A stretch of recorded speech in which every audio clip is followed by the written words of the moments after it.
firework for you.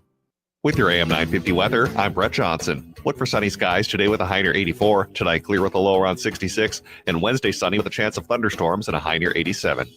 For your 4th of July celebration, stock up on fresh meats, seafoods, fruits, and vegetables at Market Fresh, Minnesota, just south of Rosedale on County Road 36, and at Shanghai International Wholesale Market, north of University on Pryor Avenue in St. Paul. Quality, variety, and great prices all in one trip. Portions of the following program may be pre-recorded.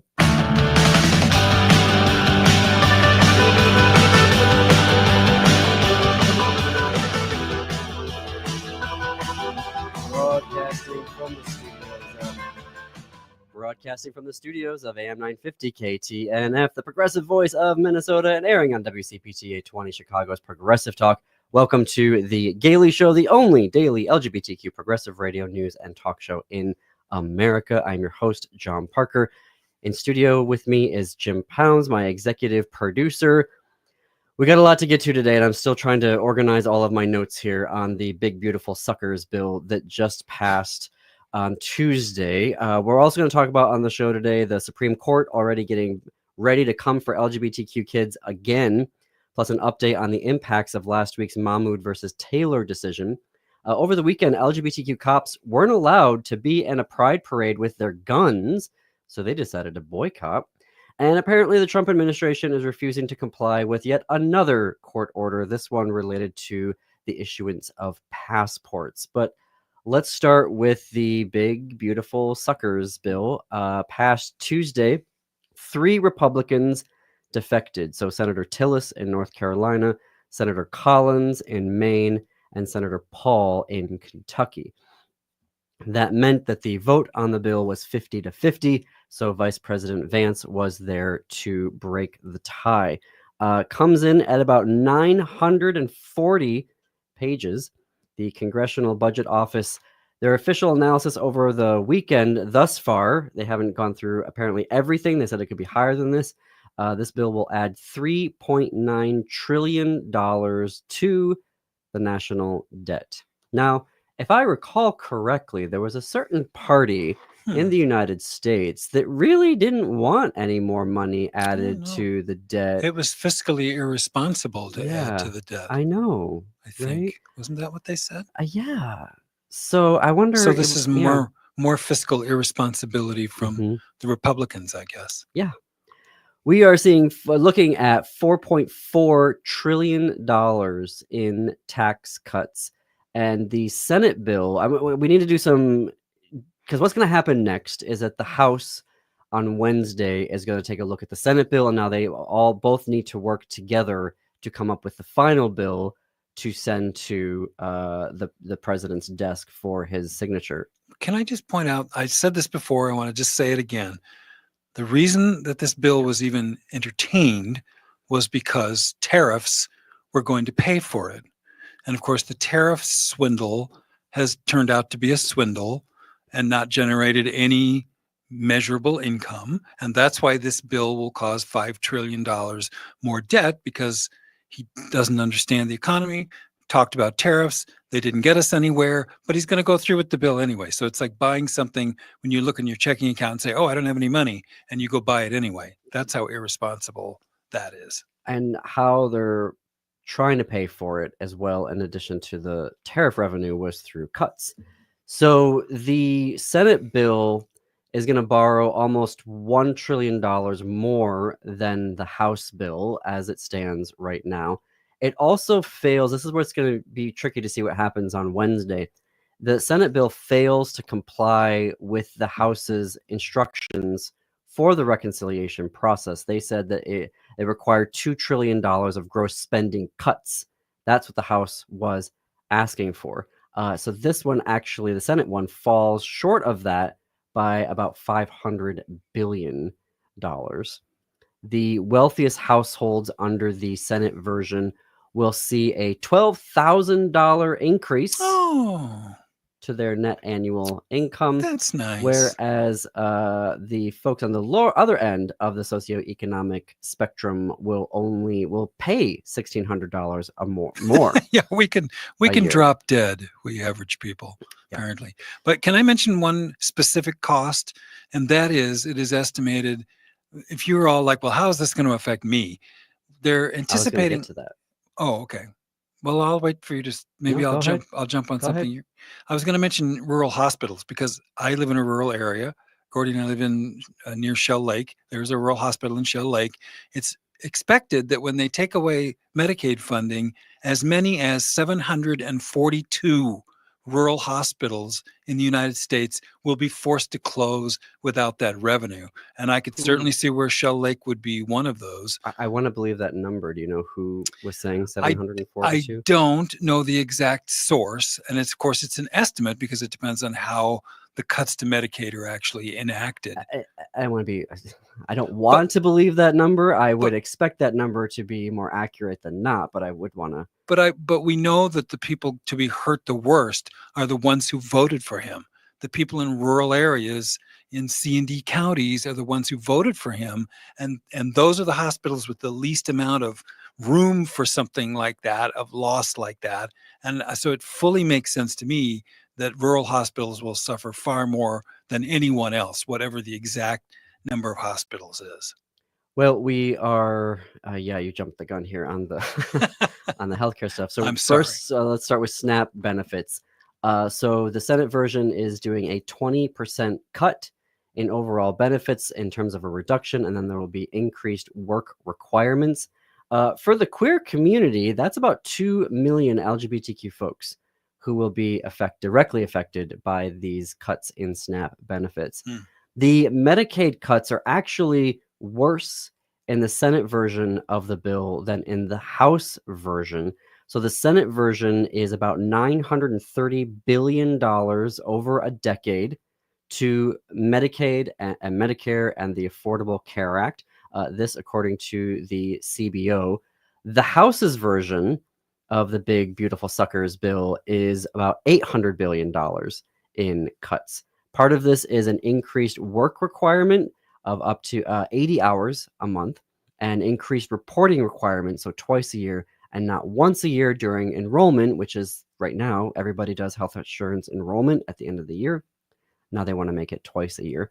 About 11% of queer folks are on Medicaid. So that's just over 1 million LGBTQ folks nationwide who will be directly impacted by this. Now, when I say directly impacted, there's also secondary impacts, right? So if someone in your household loses their insurance, it affects the entire household. Yeah. You know, when we're looking at, I think some folks, able-bodied folks, particularly those with a college degree, will go, well, what's the big deal? They have to work 80 hours a month now. If you're a caregiver, this is the thing that they are looking at here, is that they're also proposing to increase the work requirement age. So right now there's I think it's you're in your 40s, it sort of caps out. And then after that, if you're in your 50s or 60s, there is no work requirement. They're going to raise that into, I think, 54, 55 years old. It's in the mid 50s. So when you're a caregiver to a parent, to a child, getting up to 80 hours a month of work is not an easy task to do. And then when you're now, for folks secondarily involved, third involved, it really starts to add up here. Interestingly, thanks to the Senate parliamentarian, while they wanted to get rid of gender affirming care and stop Medicaid from paying for it, it actually has been retained. So a win. They wanted to cut it. They tried to do it. The Senate parliamentarian said that is policy, not budget. And so, I don't know. The Senate parliamentarian makes I don't fully quite understand that role, but they said it was against the rules to include it in the reconciliation process. So they either had to radically change it or get rid of it. And so they decided to get rid of it because they knew that they would need the 60 vote threshold, apparently, to keep it in. And they weren't going to get that because they only had 53 votes in the Senate. Both versions are going to strip Planned Parenthood from receiving any Medicaid payments. The Senate version stops that for 1 year, while the House version ends them for 10 years. For those whose incomes are over 100% of the federal poverty level, which is $15,600 for an individual, or $32,000 right now for a family of 4, states would be required to begin imposing co-payments of up to $35 for medical services. Some inclusions in there, but both bills contain this provision, but the Senate one makes exceptions for certain types of healthcare providers. We're getting into the weeds here. Yes. Basically saying that there would be co-pays attached to Medicaid right now. No taxes rather on tips, overtime, and car loans for cars that are assembled in the United States. I want to take a minute to talk about the tips one, because people will be like, well, that's great. Folks in the service industry don't have to worry about paying taxes on their tips. This actually, in the long run, doesn't help folks who are on tips. Economic Policy Institute and a variety of others are putting out some very interesting data when both campaigns, and I was particularly disappointed with the Harris-Walz ticket last year for jumping onto this weird bandwagon, because when you stop putting taxes on tips, behaviorally, 2 things happen. One, people go, oh, well, I don't need to leave 18 or 20% because you're keeping all of it now, so I'll just leave a lower number for you. And number 2, employers look at it and go, well, you're getting to keep all your tips right now, so there's no reason for me to raise your wage or to give you a raise next year or the year after or the year after. And so it actually creates incentives for both customers and employers, disincentives to raise the wages of people who are dependent on those tips. And having had 2 sisters that were waitresses, I can tell you in their experience at a sort of traditional coffee shop environment, they averaged about a 10% across all of the people they served in a day. They averaged about a 10% tip. So I think people think they're getting 15%. Not in that kind of a place, you're not. Maybe you are in a fine dining restaurant, but not in an average place. So it's not nearly what the National Restaurant Association has lied about for years, that waiters are making $100,000. Yeah, there's probably 3 in New York that are making $100,000, but nobody else is. It's not that kind of life at all. The analysis was also from multiple outlets saying that the folks that are going to benefit the most of this policy are the folks who are working in extremely fine dining areas where your tip is $100, $150, $200 because the meal costs over $1,200. Yeah. So that those folks are going to see the greatest impact of having no tax on tips, even though it is said to be for the working class folks. Yeah. So here we are. There's still a lot here to unpack between the Senate and the House version, which is now the next step of this process, but I have to fit in a break. So check out more progressive news and talk at am950radio.com and heartlandsignal.com, because obviously there's going to be a lot of fallout from this bill, however it manifests. You are listening to The Gailey Show on AM950 KTNF, the progressive voice of Minnesota, and WCPT 820, Chicago's Progressive Talk.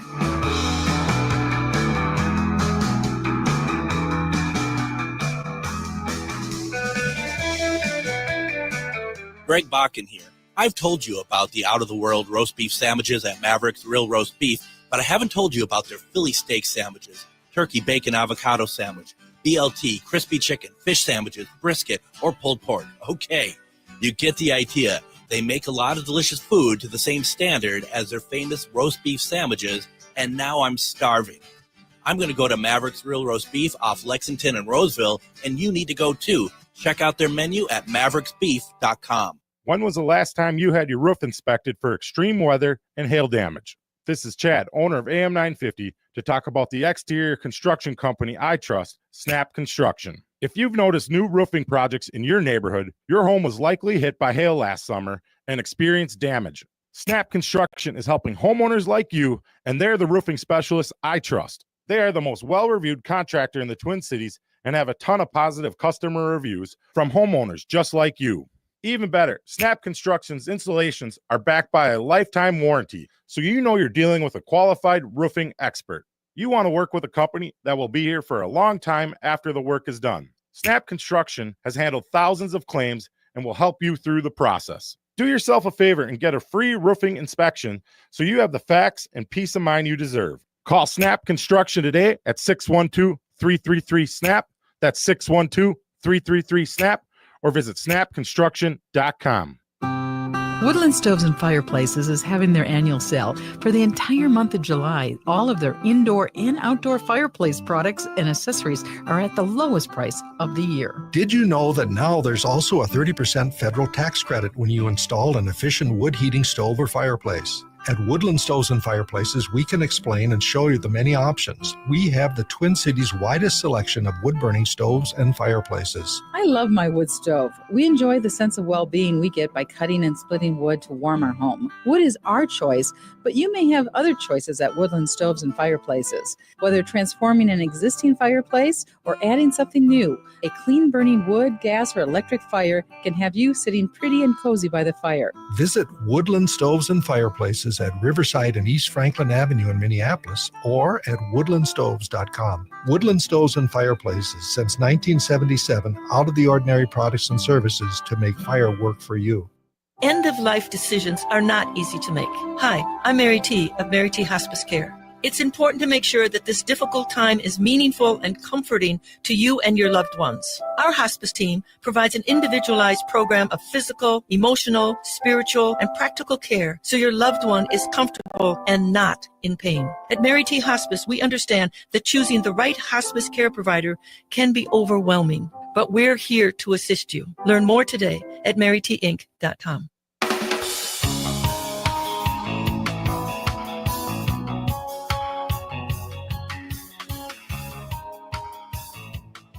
Welcome back to the Gailey Show. I'm John Parker, Jim Pound's executive producer, in the studio with me as we're sort of breaking down what is in the Senate bill, how it compares to the House bill, the bill being, of course, the big, beautiful suckers bill. And it's going to the House on Wednesday. They'll begin the reconciliation process. They're trying to get it all passed by the 4th of July holiday because that's going to liberate us, right? We'll be independent and free because of this bill. Well, what else are we going to be freed from? You were talking about rural counties, Jim, and there's some interesting data. It's from 2020, the 2020 election, even though it came out last year, the data analysis, because this takes a while to get all of this data and to do the analysis of it. But the findings were almost 4 out of every 5 counties that saw an increase in households receiving SNAP benefits went for Trump in 2020. And so it's this very, inverse, the trend continues of MAGA voters voting against their economic interests, which means they're getting something else. But right now, what's going to be taken away from them? They're going to be liberated from their SNAP benefits, and they're going to be liberated from Medicaid. And Medicaid, to your point earlier, Jim, is not just going to be their personal health insurance that they have in their household. It is also going to affect closure of hospitals and clinics. And you did find that source that over 700 hospitals in the country will be affected by this. Well, and it's always, how do you say that? It masks the truth unintentionally when we talk about SNAP benefits. They're going to be losing food. It just seems it's not meaning to be disingenuous, but they're going to be losing food. They qualify because of their income for help buying food. And Donald Trump is returning the loyalty of rural people by taking away their food.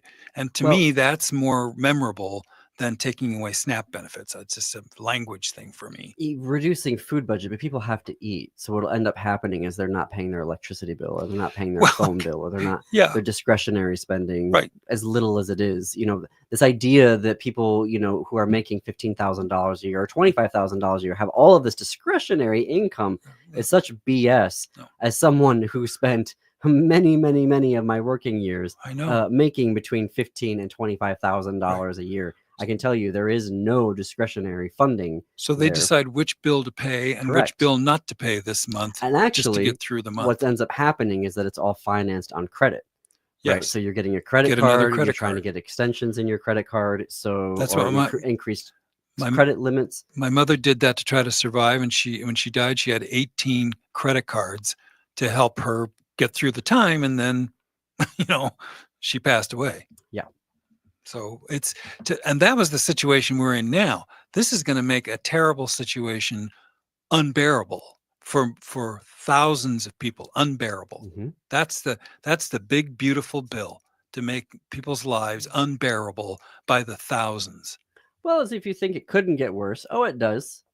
So they are going to provide $46.5 billion to Customs and Border Patrol to build the, wait for it, border wall and associated infrastructure. There's also $2 billion extra for Department of Homeland Security, and because we need more, $30 billion more for ICE and what they're doing right now, which is absolutely, when you have a group of people that are running around this country right now and they're wearing masks and they're armed, and you can see them multiply armed, and they are not presenting any ID and they're not presenting any arrest warrants. Right. They're just literally going in and grabbing people and taking them to unknown detention facilities, except the one that was open today, Alligator Alcatraz. That's not what we're calling it. The critics of it, that is what they are calling it. Alligator Alcatraz just opened this week. The president and Governor DeSantis were in Florida today to christen it. And it's literally a concentration camp because you're sending people in there, and it's surrounded by marshland and alligators. They literally have displays of alligators, like 3D alligators, on the field with little hats on them, ice, but there are actual alligators out in the swamps and marshes, and this will prohibit them from running away if they try to escape the detention facility. There's another language thing. I don't call them ICE. They're the brown shirts. They are the exact duplicate of the Nazi and Gestapo people who took people off the street and disappeared them. It is the exact same tactic because Stephen Miller is a Nazi and Donald Trump's letting him have free reign. So what we're seeing is not unusual. We've seen it before. We saw it 60-something years ago, and we're so far today allowing it to happen. I hope tomorrow we don't allow it to happen, but it's going to take a significant change of behavior of all of America, frankly, to do that. Well, they're going to get $30 billion more to keep on doing it. And then sorry, before I leave that, because I saw a really disturbing story earlier today. So officially, New York City called the Democratic primary for Zohran Mamdani.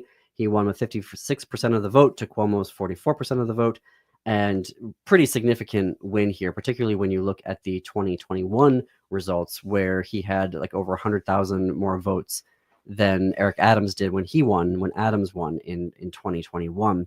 But a Tennessee congressman has written to the Department of Justice and said that Mamdani lied on his citizenship application and is therefore, because he was concealing terrorism, and should be deported from the United States. An inaccurate claim. And they're beginning the process of denaturalization. And denaturalization, as the son of an immigrant, denaturalization is where you say this person achieved citizenship through all of the legal means, but now we're going to find a reason to take that citizenship away from you.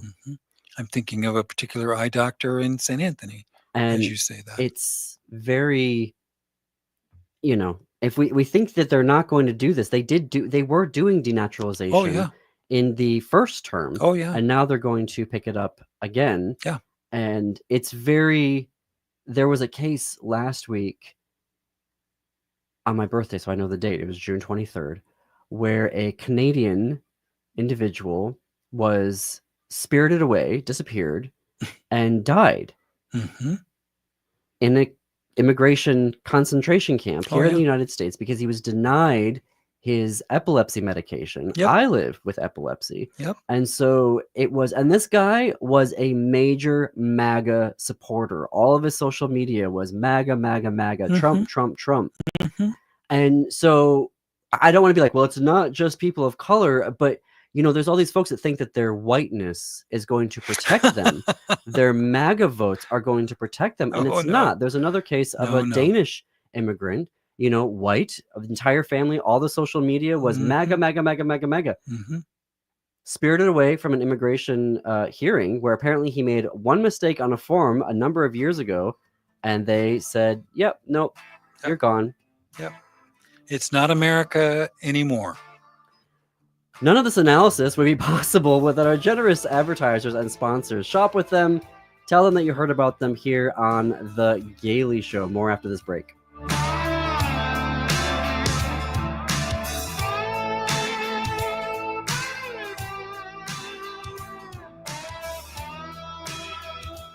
Hello, Minnesota. This is Tom Hartman, and you can catch me every weekday from 11 to 2 right here on AM 950, the progressive voice of Minnesota. It's smart radio for smart people. I'm Amy Rusick with No Place Like Home at RE/MAX Results. We were so proud to sponsor AM 950's booth and all of the incredible live shows throughout Pride, from the illegal trans woman to the Gailey Show and more. It was an honor to stand with our community and celebrate everything Pride represents. At No Place Like Home, we're deeply committed to helping people find a place where they feel safe, welcome, and supported. We're more than real estate agents. We educate, advocate, and give back. Whether you're buying, selling, or just exploring your options, we're here to help you feel truly at home. With LGBTQ plus rights under attack, Pride was a powerful reminder of what makes Minnesota special. We're proud to help people find a place where they truly belong. Thanks for celebrating with us. Learn more at noplacelikehome.info. At No Place Like Home, we work hard for our clients while serving the community we love. Hi, Penny here from Nightingale in Minneapolis. Exciting news! During the warmer months, we're extending our charm to the patio. Imagine savoring your favorite dishes outside, surrounded by the lively energy of South Minneapolis near 26th and Lindale. And guess what? Nightingale's patio is not just a dining space, it's also dog-friendly. Craft cocktails, curated wines, and half-price bottles of wine on Mondays are still part of the deal. Open daily 5 p.m. to 1 a.m. with a full menu until midnight. Join us at Nightingale where good times and great flavors come together. Turn to Auto Technical with your vehicle donation. Even though Auto Technical is a small nonprofit, we have helped more families with transportation than any organization in Minnesota. Since '94, we have reconditioned donated vehicles so they have a higher tax benefit. Call Richard at 612-919-5526, 612-919-5526, or autotech.org. Your heart beats for generations. Take care of it. There's a lot that we can do to take care of ourselves. And so I think it's important to take the smaller steps and break it down into more manageable pieces, because the little steps leads to big changes. Every beat of your heart tells a story of love, resilience, and hope. For Indigenous women, taking care of your heart means creating more moments with the ones you cherish. Let's protect that story. Learn more at hennepin.us/heart-beats. With your AM 950 weather, I'm Brett Johnson. Look for sunny skies today with a high near 84. Tonight, clear with a low around 66. And Wednesday, sunny with a chance of thunderstorms and a high near 87. Celebrate the 4th of July with the freshest ingredients in town. There's Market Fresh Minnesota, located just south of Rosedale on County Road 36, and Shanghai International Wholesale Market, located north of University on Pryor Avenue. They have everything you need: meat, seafood, fruits, and vegetables, all at great prices for your holiday cookout. AM 950 KTNF, St. Louis Park, Minneapolis, St. Paul.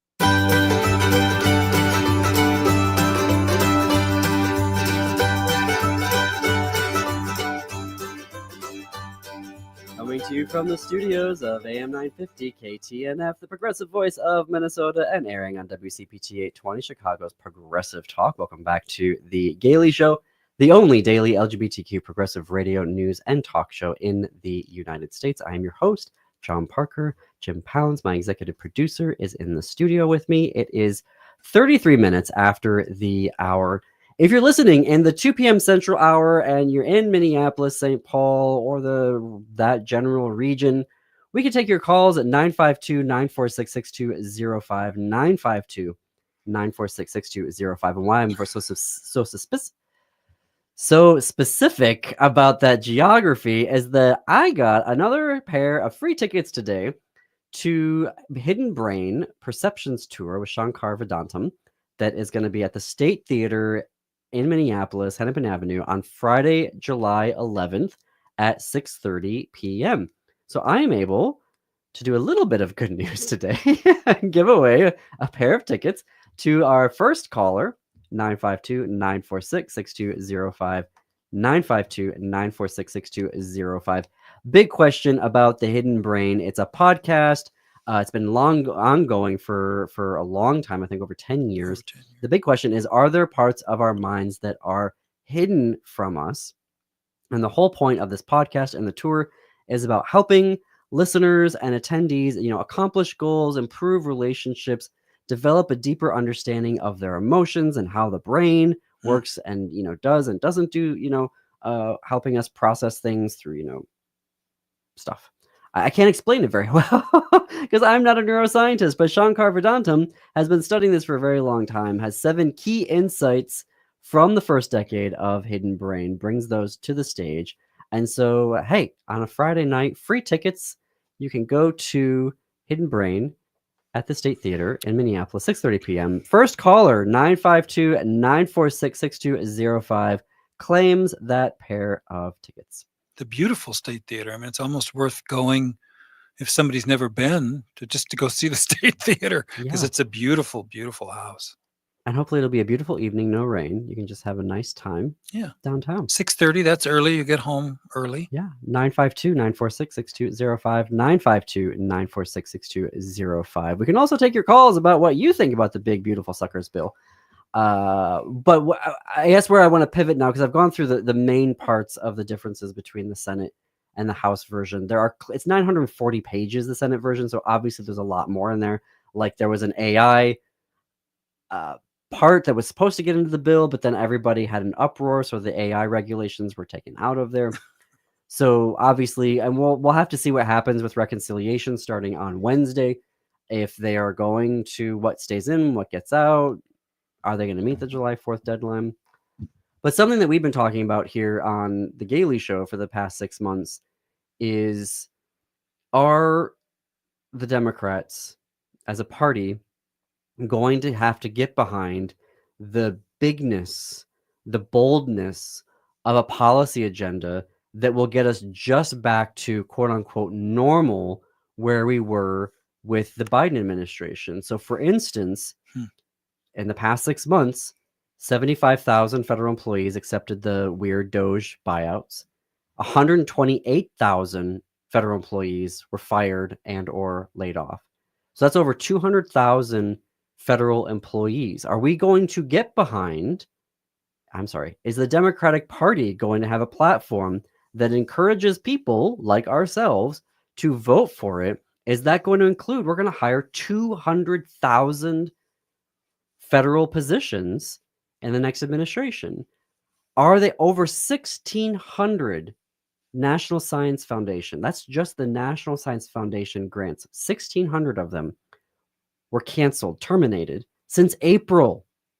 Just since April. That was $1.5 billion in research investments that have been canceled since April. Is the Democratic platform going to be that we are going to restore over 1,600 National Science Foundation grants of over $1 billion? That's just from April. We're talking about over $800 million in LGBTQ health research since the beginning of the year. Are they going to run on just restoring funding that we're going to lose to Medicaid and SNAP benefits? Or are they going to be bold and say, you know what, we can't just keep doing this. We are going to create a public option. Yeah, I think Medicare for all is going to be the result of this. When a lot of people lose their health care coverage, when a lot of people's grandparents are thrown on their front doorstep, when hospitals close, I think health is one of people's biggest fears.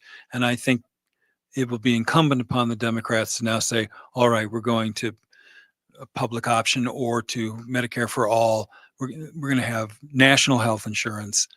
Let's get the commercial people and the for-profit people out of the insurance business. It doesn't belong there. It's never been a good business. It's always been bad from the beginning, and do that. I think that will be a revolutionary change that the American people will get behind, regardless of what the propaganda says. Here in Minnesota, we had, I don't want to call it Project 2025 because that's their branding. We had the Minnesota Miracle here 2 years ago in that legislative session where the DFL, the Democratic Party, the Democratic Farmer Labor Party, that's our Democratic Party here in Minnesota, they did an everything everywhere all at once strategy. I mean, they passed so many important key pieces of legislation, much of which was preserved. They were able to preserve a lot of it, not all of it, this past, a session earlier this year. And what I was so impressed by that is I wasn't expecting it. And then all of a sudden it just started happening one after another, after another. And that's the type of thing that the National Party is going to have to get behind. And so when I saw that Ken Martin went to the DNC and was elected the chairman, I thought, maybe he can start to get them. But then that whole thing imploded, and now we don't even know if Ken Martin is going to stay as the DNC chair. He says that he's going to, but it has not gone well. Yeah. So far, it has not gone well. No. And but that surprised to come back. Did that surprise you? Well, coming back to the New York City Democratic primary, the antipathy that the presumptive nominee now had, not the presumptive, the nominee, the Democratic nominee, Zohran Mamdani, is getting right now, because he has the audacity to say, yeah, let's make the bus lines free. There was already a pilot program about making the bus lines free. There are already cities that do this. Yeah. Not all of them, but there are cities that are doing this right now. There are entire countries that offer entirely free things. But Jim, before you go, my point is that he is having bold ideas. Yes. Agreed. Systemic ideas. I mean, they can't even get behind free bus lines. How are they going to get behind hiring 200,000 federal workers? How are they going to get behind restoring 1,600 National Science Foundation grants? How are they going to get behind trillions of dollars restored to Medicaid and Medicare? I'm just not seeing it right now. When I see a member of the community, Congressman Richie Torres, sit there and go, Zohran Mamdani needs to clarify how he feels about terrorism and the global intifada. This guy, Mamdani, never talked about it. Never talked about it. However, when Andrew Cuomo, the former governor of New York, got into the race earlier this year, Representative Torres was like, "Oh, this is going to be very interesting. I think that'll be very interesting. I would want to talk to him sooner rather than later if he does throw his hat in the ring." And I'm like, wait a minute. But if he is going to sit there and say that the Democratic nominee now has to clarify on something that he's never said, but Representative Torres didn't say, you know what, Governor Cuomo is going to have to talk about how he's not going to sexually assault women because over a dozen of them legitimately credibly claimed that he did that to them while he was governor.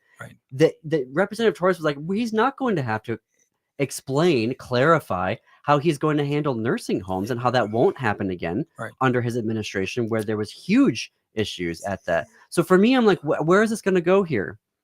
Well, it's disingenuous. You're right on Richie Torres' part, but I think we're going to have some, and you and I have had this argument before, some priorities, because some things are more important than other things. In other words, I would say trying to help the environment, which is going to be very nearly decimated by this administration, to the point where I don't know that it can recover, but we'd better try.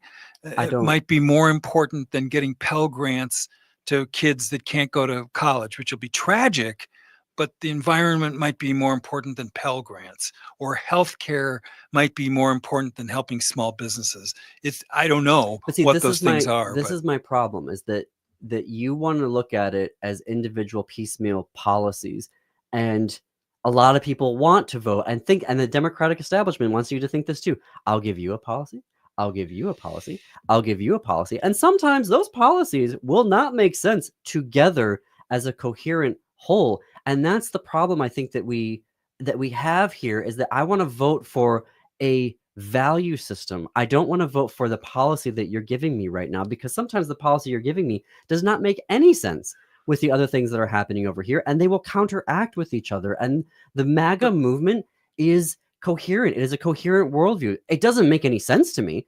It does not make any sense to me why people who are making $15,000 a year and are on Medicaid and SNAP benefits will go, yes, Please take that away from me so I can stop one trans girl from playing basketball in Iowa. Thank you very much. Right. Like, it doesn't make any sense to me, but they are all on board with it. But the Democrats in Minnesota did it with individual pieces of legislation. But And it that's was the part smart of a one Minnesota. That's the smart way to do it, because what the Republicans are doing now is throwing everything into a bag, and literally Republicans are admitting they don't know what's in there. They find out things on the floor and they're aghast that this is in there or that's not in there. So they're doing terrible government by trying to get this one. But it's part of Frankenstein their worldview of destroy the federal government, Yes. except for military and regulating the queers. Yes. That is the only thing that the federal government should be used for. Yes. And keeping those trans women out of sports. The Those whole 9 point, the trans whole women. point of the federal government should be telling women what to do with their bodies and to telling LGBTQ people what they can do with their bodies.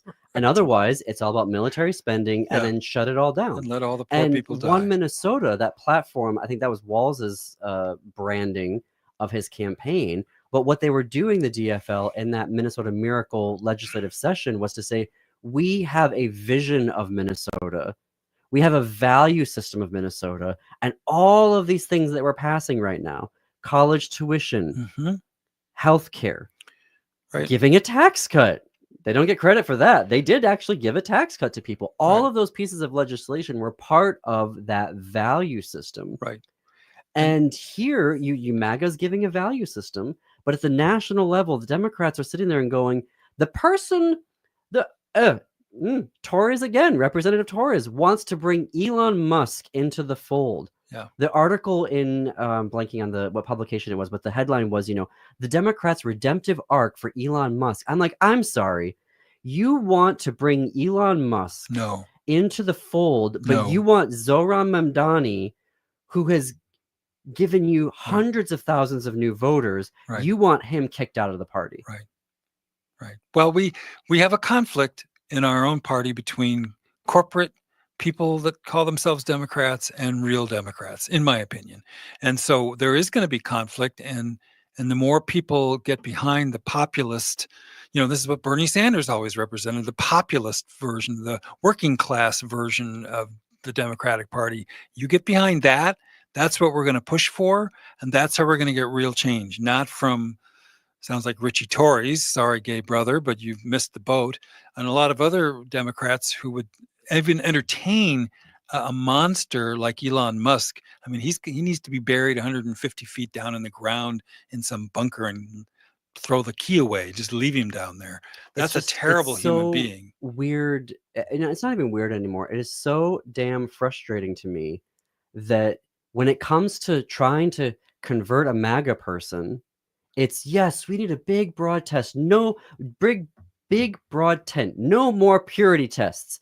But then they immediately apply purity tests to us, the progressives, or people who want to analyze something from a progressive lens and go, maybe this solution actually is the better one. Not all of them are, but maybe we should actually try to apply a progressive lens to this. Yeah. When you look at the voter turnout rates, I gotta hit a break. I hear the music. I'm on a roll here. There's a hanging thought. There's a hanging thought. There's a pregnant pause for you.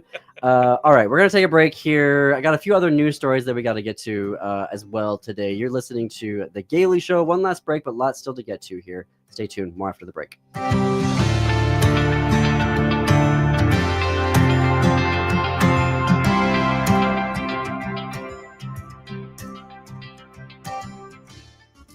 Cafe Latte offers made-from-scratch soups, salads, sandwiches, and mouth-watering desserts. So come check out their pizza and wine bar, or get a treat from the bakery made fresh daily. Plus, you can still do online ordering and takeout, along with gift cards. Just go to cafelatte.com and choose from their ever-changing selection of award-winning salads, sandwiches, and soups. Cafe Latte is located off Victoria and Grand and online at cafelatte.com. Turn to Auto Technical with your vehicle donation. We have families waiting for a car. Over 85% of unemployed are successful in finding and keeping a job if they have dependable transportation. A car plus a job equals a life changed. 612-919-5526. We have families waiting for a car. 919-5526 or autotech.org. I'm Rachel Schroman, owner of Schroman Law, and I believe you deserve information. Our firm offers free quarterly estate planning seminars at our office in St. Paul. At these seminars, you can learn the basics of estate planning from an attorney to help you determine which estate planning documents will meet your needs and goals in an efficient and cost-effective manner. You can learn more and register at our website, schromenlaw.com/events. That's SCHROMEN law.com/events. July is the annual store-wide sale at Woodland Stoves and Fireplaces. Come see our diverse selection of wood, gas, or electric fireplace products for indoor and outdoor living. And right now, Woodland Stoves and Fireplaces can assure you the best price of the season on every product in the store. Let Woodland Stoves and Fireplaces help you choose and experience the joy of sitting by a fire. Summer is a great time to install your fireplace. You can find your perfect fireplace and have it installed and ready before the cold weather hits again. If you already have a wood fireplace, consider a fireplace insert. Come and see the entire selection at Woodland Stoves and Fireplaces on East Franklin and Riverside in Minneapolis. They will create a fireplace that works for you. Efficient, clean burning, and environmentally smart. Woodland Stoves and Fireplaces, since 1977, out of the ordinary products and services to make fire work for you. End-of-life decisions are not easy to make. Hi, I'm Mary T. of Mary T. Hospice Care. It's important to make sure that this difficult time is meaningful and comforting to you and your loved ones. Our hospice team provides an individualized program of physical, emotional, spiritual, and practical care so your loved one is comfortable and not in pain. At Mary T. Hospice, we understand that choosing the right hospice care provider can be overwhelming, but we're here to assist you. Learn more today at marytinc.com.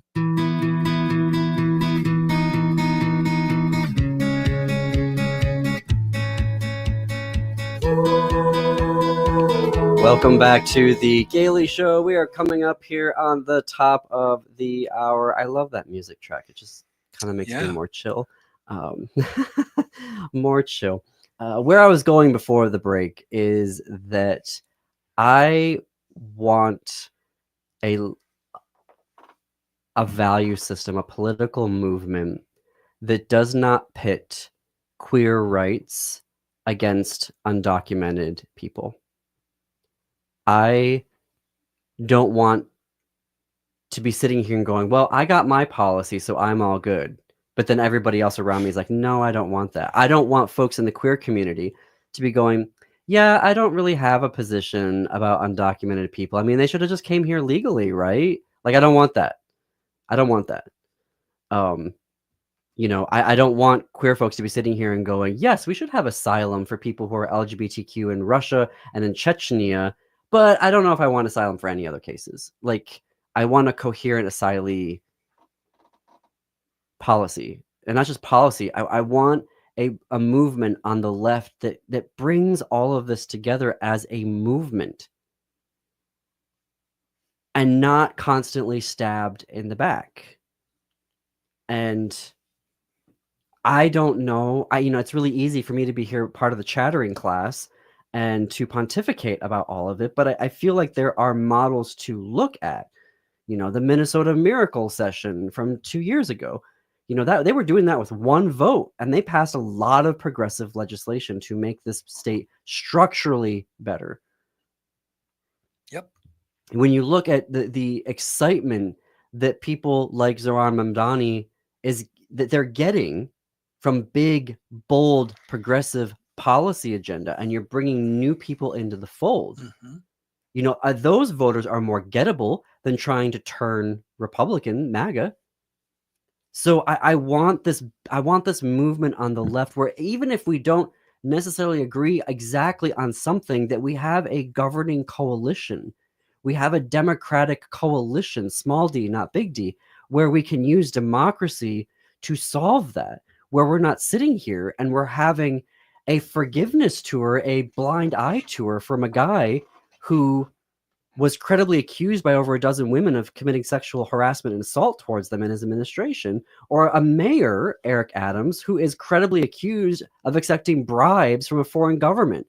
that we're going to go for those two as opposed to the guy who doesn't have a criminal record, the guy who isn't credibly accused of breaking the law, but had the audacity to say, you know what, the bus line should be free and rent should be frozen until we get more housing units developed. Oh my God, how terrible. Anyway, there's a couple of stories that I wanna get to here today. One, because the court just will not let us go. They're obsessed with us. So the Supreme Court has taken up the case for next term, Childs versus Salazar. Not Childs, Chiles, Chiles. And in this, they are going to try to overturn bans in various states that those states have against conversion therapy. And they're trying to do it under a First Amendment speech issue, saying that you cannot ban a medical professional from giving bad medical advice or treatments because you're then violating their First Amendment speech, which would then mean you would get rid of all these bans on conversion therapy and ostensibly on a lot of bad medical advice. So we know that conversion therapy doesn't work. If you think that a medical provider can change someone's sexuality, we would know all about it, and not a single queer person would exist, because frankly, at 12 years old, we would have all done it, and we would be done with this. Because at 12 years old, you'd rather just be straight and cis than have to deal with all of this nonsense. Well, we know conversion therapy is cruelty. Well, yes, it's cruelty. Of course we know it's that. a form of abuse, which is different. It is a form of abuse. And no credible medical professional is going to offer it, because they know now, after 40, 50 years of actual studying it, that it doesn't work. The only folks that are going to do it are, Jim, to your point, the people that are going to be cruel, right, that are going to be abusive. Those are the ones that are going to do it. That's why they're trying to, on free speech grounds. I wanted to give an update on the Mahmoud versus Taylor case from last week. There was a Q&A with Don Herzog at the University of Michigan Law School blog. Professor Herzog is the Edson R. Sunderland Professor of Law, and he had a really sobering comment to them about the impacts of this ruling. And the ruling is that faith leaders and parents can pull their kids out of classrooms and essentially do a veto of any LGBTQ curriculum, saying, if you're going to teach that, I'm going to pull my kids out of this classroom. And, Professor Herzog said, I'm going to quote him here from that blog, suppose that you are a prudently litigation-averse lawyer advising a public school board. I'm afraid the prudent thing for you to do is to advise, get all of the LGBTQ plus stuff out of the schools pronto. Can I just throw another alternative? What if you got all the religious families out of the schools and said, you go somewhere else? Take your objection and go somewhere else. If you are so concerned that of your kids learning something that violates their faith tradition, and he also said in there, he said, get ready for, it's not just going to be LGBTQ stuff now. They're going to come for evolution. They're going to come for, anything that violates their quote unquote. Right. Because religious folks want falsehoods about the election in 2020 to be in their public schools. Get out of public schools. Get out. You don't belong there. You don't deserve it. Go to some parochial lying factory. Homeschool your kids. Homeschool your kids. Send your kids to a faith-based school. And if they're like, and that's what the court is saying, is the court's like, well, it's expensive to homeschool and it's expensive to send them to faith-based schools. Yeah. So, they should just be able to have that at public schools. Right. No. If you're going to teach them to be dumb, you can do that yourself, I guess. No. Well, we didn't get to everything today because we really got onto the bill, the big, beautiful sucker bill. But we're going to obviously be talking about it all this week, because that's just what's going to dominate, and it's affecting the queer community, the entire country. And so we'll keep covering that. For now, thank you for listening today. Up next on WCPT 820 is Choose Views with Richard Chu on AM 950 Radio. It's the Matt McNeil Show. And stay tuned after that for Native Roots Radio. And then step into the unknown with Greg Bakken on Ghost Box Radio at 10 p.m. Central. Connect with us on Blue Sky. We're at thegaileyshow.org on Blue Sky. And until tomorrow, keep it queer, America. Keep it queer.